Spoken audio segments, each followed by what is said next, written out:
At 4, coming to you live from Uyo, the Akwa Ibom State capital. My name is Ofonono Joseph. Let's take a look at the top stories. Federal government, Finland sign MOU on digitalization, innovation. Court adjourns El-Rufai bail hearing to March 31. In other stories, Australia and EU agree on trade deal in face of global uncertainty. Stay tuned for details of these stories and more after this timeout.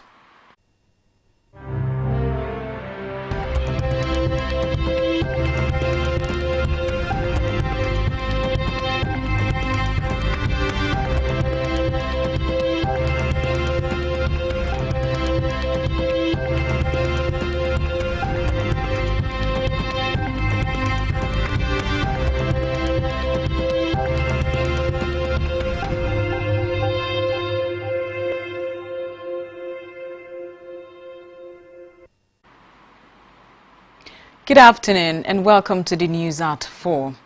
We begin the news at this hour from the national scene where Vice President Kashim Shettima has confirmed that Governor Amadou Finitri automatically assumes the leadership of the All Progressives Congress APC in Adamawa State following his defection to the party.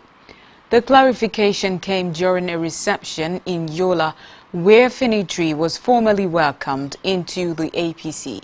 Shettima drew parallels with other states, noting that in Borno State, Governor Babagana Zulum leads the party despite being the vice president, and in Plateau State, Governor Caleb Mufwang heads the APC locally, even though the national chairman hails from there. Speaking on behalf of the president, Shettima praised Finitri for his accomplishments as the APC national chairman, Professor Nentawe Yowada, handed Finitri the party flag, urging him to strengthen the APC in the state. Away from that, the federal government has said the media remains a powerful force in shaping national perceptions and driving accountability. The Minister of Information and National Orientation, Mohammed Idris, stated this in Abuja at the National Anti-Money Laundering and Counter-Financing of Terrorism Media Outreach Program. The program themed the role of media in the fight against corruption, issues and challenges was attended by stakeholders, with the minister represented by the Executive Secretary and Chief Executive Officer of the Nigerian Press Council, Dr. Dili Azuga. Idris said the administration of President Bola Tinubu has taken deliberate steps to address corruption and illicit financial flows, adding that Nigeria is positioning itself as a responsible player in the global fight against financial crimes.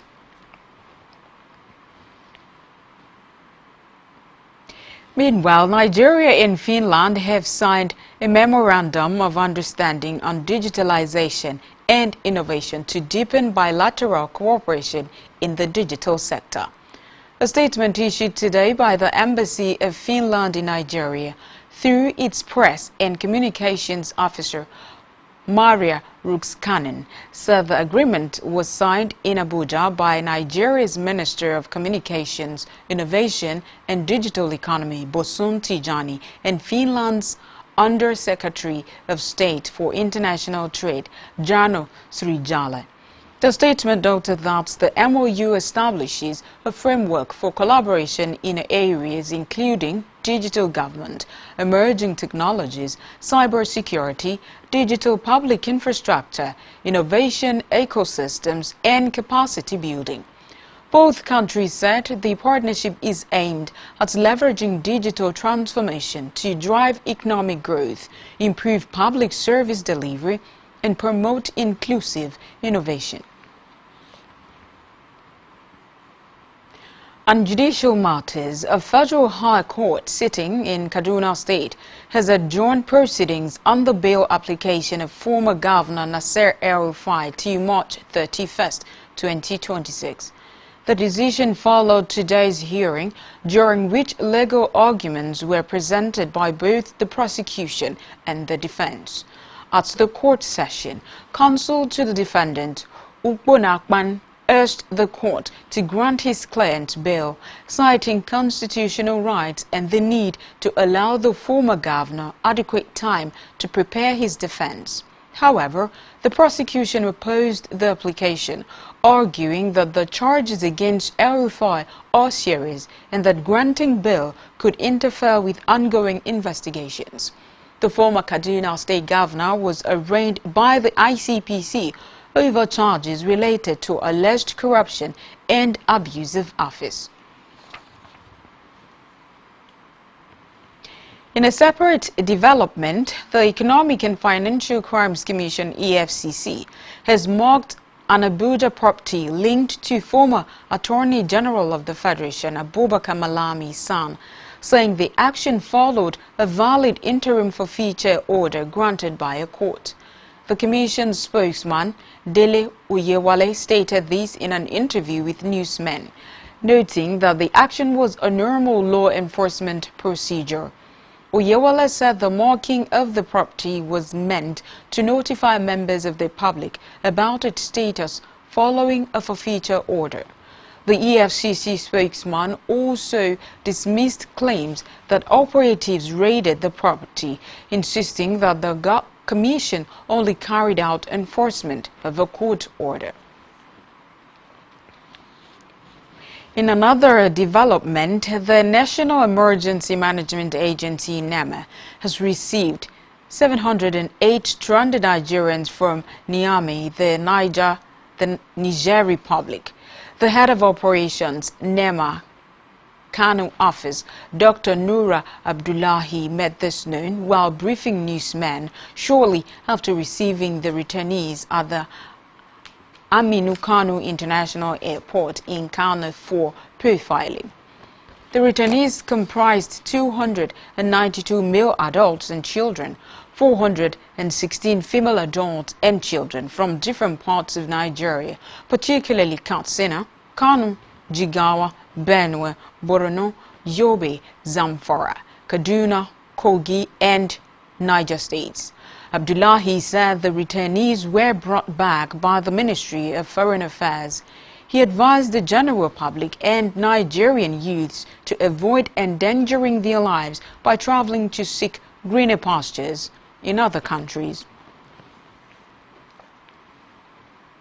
Moving now to Africa, where Ghana has called for global support at the United Nations for a draft resolution that would recognize the transatlantic slave trade as the gravest crime against humanity. The move is aimed at strengthening ongoing conversations around preparations and historical accountability. Speaking ahead of the proposal, Ghana's permanent representative Samuel Yao Kuma urged member states to see the resolution as a step toward acknowledging the full-scale and lasting impact of one of history's most devastating systems. Kuma addressed concerns that such language could be interpreted as placing one atrocity above others. On the foreign scene, the White House has said that plans for talks with Iran remain fluid, adding that any speculation should not be deemed as final. This follows the U.S. President and Iran's Parliament Speaker giving conflicting accounts of potential talks between the two countries on the ongoing war. Recall that Donald Trump had earlier said he postponed threatened strikes on Iranian power plants after having productive conversations with Tehran, in which Iran debunked. Meanwhile, the price of oil again rose to over $100 a barrel after plunging yesterday when Trump first posted about U.S.-Iran talks. Still on the foreign scene, Australia and the European Union have agreed a sweeping free trade deal after 8 years of negotiations. The deal, worth about $10 billion, was signed today with Australia's Prime Minister and the head of the European Commission, describing it as a mutual win-win. The two have also agreed to increase cooperation on defense and critical minerals, as well as removing almost all tariffs on trade. European Commission President Ursula von der Leyen described the deals as having a focus on collective resilience in a world that is deeply changing.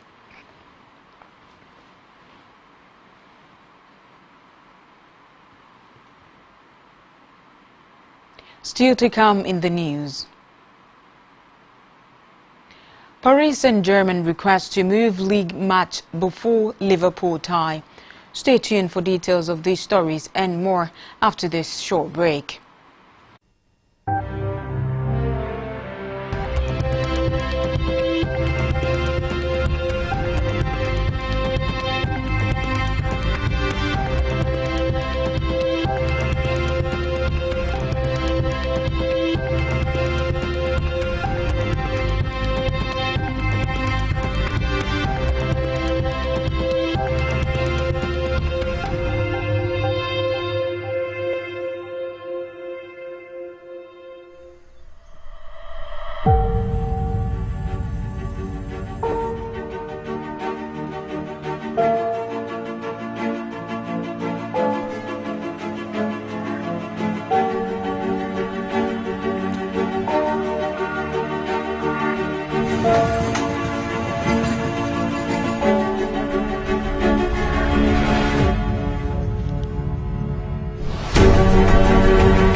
Glad to know that you're still with us.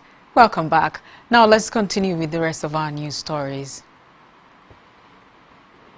On our business news, the Director General of the Manufacturers Association of Nigeria, MAN, Segun Ajayi-Kader, has called on African countries to strengthen industrial capacity through backward integration and value addition, rather than exporting raw materials. Speaking during a facility tour of a company in Sagamu, Ogun State, Ajayi Kade said Africa must develop the capacity to process its abundant natural resources to maximize value and drive economic growth. He commended the company's backward integration strategy, noting that it aligns with efforts to build stronger industrial value chains across the continent. The Director General reiterated man's advocacy for policies that prioritize local manufacturing and encourage patronage of made-in-Nigeria goods. Still talking business, the Nigerian currency, Naira, has faced renewed pressure in the foreign exchange markets today as increased demands for the United States dollar triggered a noticeable depreciation across both the official and parallel market segments. Data from the Nigerian foreign exchange market, NFEM, indicates that the Naira weakened by approximately 2.48% in today's trading session. The dollar is quoted at an opening average of 1,388 Naira, representing a decline of 34 Naira compared to the 1,353 Naira recorded at the close of the previous week.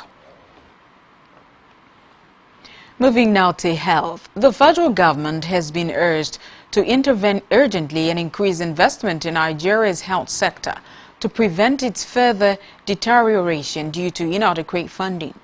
A medical expert, Dr.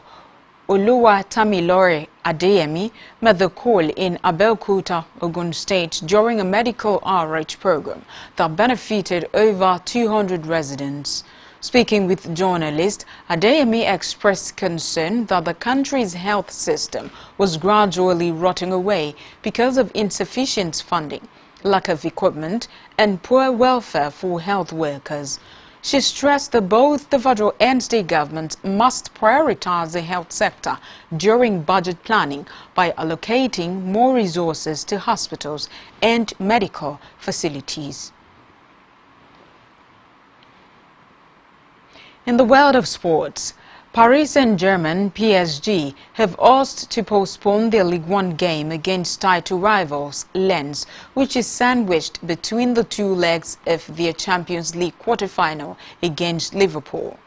PSG are scheduled to visit Lens in a top-of-the-table encounter on Saturday, April 11, 3 days after hosting Ancelot's side and 3 days before the second leg at Anfield. Liverpool are set to host Fulham in the Premier League on April 11.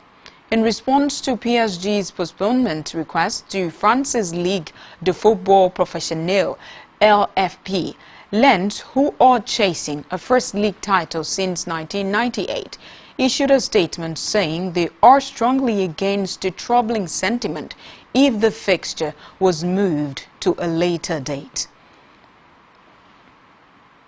Still in sports, Jannik Sinner surpassed Novak Djokovic's 10-year record for most consecutive sets won at ATP Masters 1000 events by dismantling Frenchman Corentin Moutet at the Miami Open. Italian world number 2, Sinner, 24, recorded his 25th and 26th straight sets at the sport's highest level of tournaments below the Grand Slams in a commanding 71-minute 6-1, 6-4 victory. Sinner had equaled 24-time major champion Djokovic's previous record of 24 straight sets won in beating Damir Nzumo in his opening match. On our entertainment news, Nigerian singer David Adeleke, popularly known as Davido, has spoken about his journey in the music industry so far and what fans should expect from him in the next phase of his career. Davido said he has achieved so much in his career, performing across the world and receiving accolades, including back-to-back multiple Grammy nominations in the last 3 years. He explained that he's contented with his achievements and now wants to return to his roots by making unapologetic African music as opposed to incorporating Western sounds to appeal to international audiences.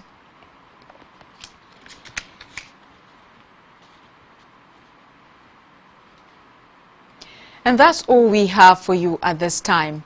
Kindly follow us on all our social media handles and subscribe to our YouTube channel, all of which you can find on our website, spectrumtvlive.ng. You have been watching Spectrum News at 4. My name is Ofonono Joseph. Enjoy the rest of your day.